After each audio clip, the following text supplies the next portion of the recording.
Ito ang GMA Regional TV News. Mainit na balita mula sa Luzon, hatid ng GMA Regional TV. Disgrasya sa Kamalig, Albay. 11 po ang patay sa banggaan ng 10-wheeler at isang UV Express. Chris, ano ang dahilan na sinasabi tungkol dito sa aksidente? Connie, ayon sa investigasyon, nawala ng preno ang 10-wheeler.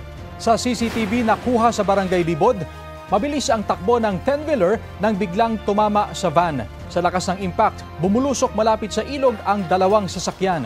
Nagsagawa naman ng rescue operations para sa sakay nito. Ayon kay Kamalig Mayor Caloy Baldo, patay ang 11 sakay ng van, kabilang na ang driver. Isa ang nakaligtas. Ligtas din ang driver at pahinante ng 10-wheeler na agad dinala sa ospital. Wala pang pahayag ang truck driver. Dito naman sa Pangasinan, kinuyog ng mga residente ang isang lalaking nanloob sa isang bahay at nagtangka umanong mangmolestya sa isang babae sa bayan ng Mangaldan.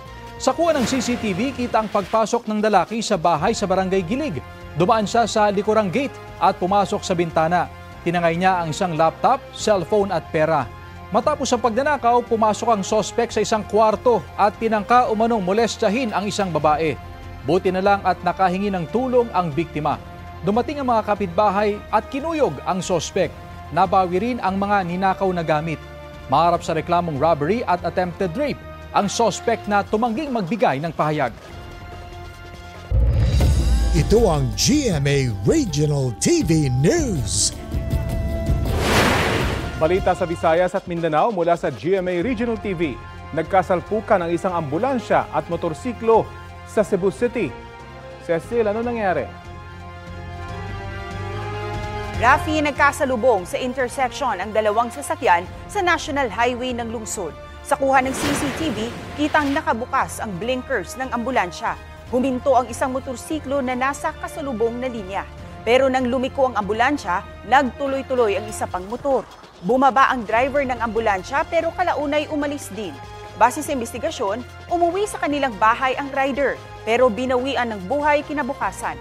Wala ang pamilya ng biktima ng aming puntahan.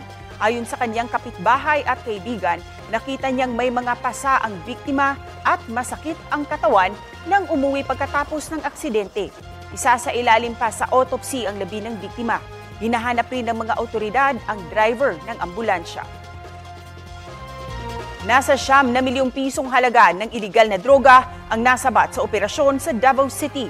Sa bypass operation sa Barangay Matina, Pangi, nakuha sa arestadong sospek ang mahigit 1 kilo ng hinihinalang shabu. Ayon sa pulisya, inaalam pa kung saan nakuha ng sospek ang supply ng iligal na droga. Mahaharap sa reklamong paglabag sa Comprehensive Dangerous Drugs Act ang sospek na tumangging magbigay ng pahayag.